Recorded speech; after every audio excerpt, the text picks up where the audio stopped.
The Crow is back on the big screen for 2 days only to celebrate its 30th anniversary. To see it in the theater has been another dream come true. My daughter and I were so ready. We had our Can't Rain All the Time t-shirts, we had our Crow Pops, and our popcorn. First time I actually saw The Crow was in 1996 on VHS. I was in high school, I'm old.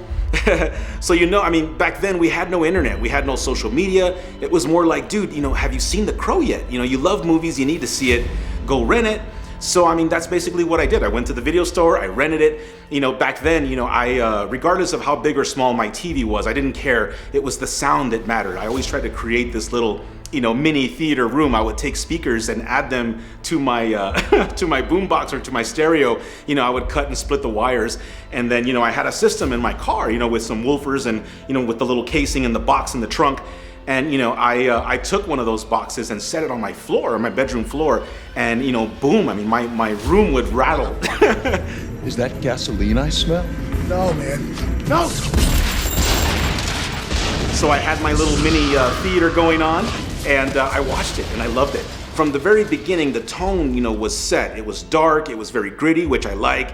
Then, when we get to Eric's resurrection, his transformation, the fast cuts and the music, by then, I was already hooked. The Crow has so many iconic moments and lines, but my favorite scene, the moment that really, inspired me was, the rooftop when he's running. For me, it was the moment when Eric, accepted his new, form, his new path, his purpose.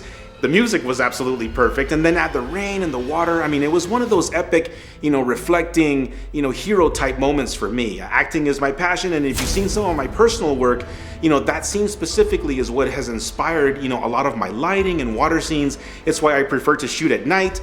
I love lighting, I love color. It's all inspiring, and to me, whether I'm making a movie or watching one, it's so inspiring.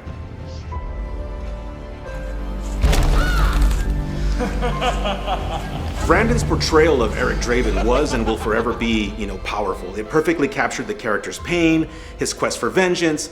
Tragically, we did lose Brandon way too soon because of a fatal, accident on set. So very sad. But his performance, his legacy continues to inspire all of us today.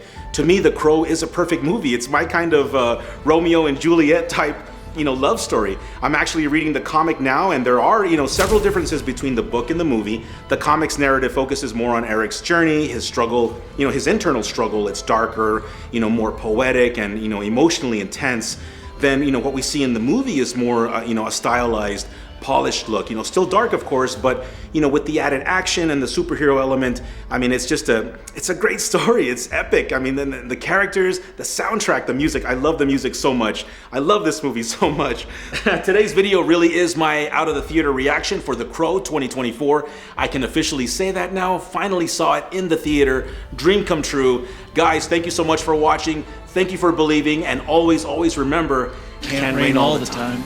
Stay super out there, and we'll see you next week. Cheers.